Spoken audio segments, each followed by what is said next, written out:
Yes. Ndakaratidza vanhu vamakandipa Timatina Jesu achinyengetera pa17 dzaJoshua ndakaratidza vanhu vamakandipa zita renyu. Yes. Vakanga vari venyu. Zvikanzi vanhu ava vakanga vari venyu. Mukandipa ivo. Ndokubva matipa inini. Vakachengeta shoko renyu. Ivo vavo zvikanzi vakachengeta shoko renyu.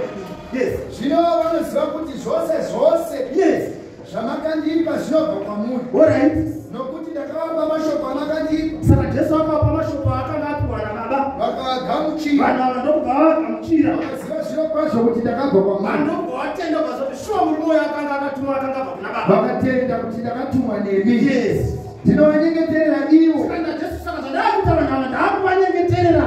Handinyengetereri nyika. Zvikanzi handisi kuzonyengeterera nyika. Asi avo vamakandipa. Mira.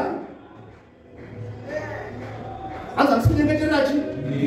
Asi pedzawo makaita sei? Vamakandipa. Saka Mwari anoda kuti vanhu vose vaponeswe. Ndokuva rudzi vose.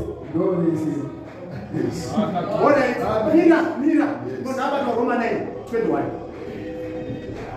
Tinoda kutsvaga wakadiwa wacho. Ndinovanyengeterera ivo. Saka ndinovanyengeterera ivo. Yes. Handinyengetereri nyika. Handisi kuzonyengeterera nyika. Asi avo vamakandipa. Nokuti ndivo venyu. Rega senge wetika munyoro pakada chitauka. Gara Yesu.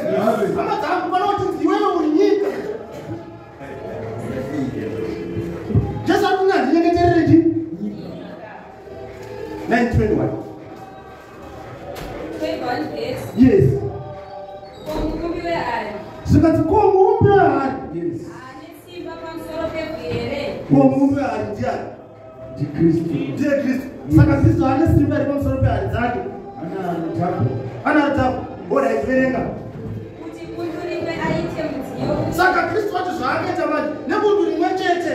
Akabva aita sei? Verenga. Yes.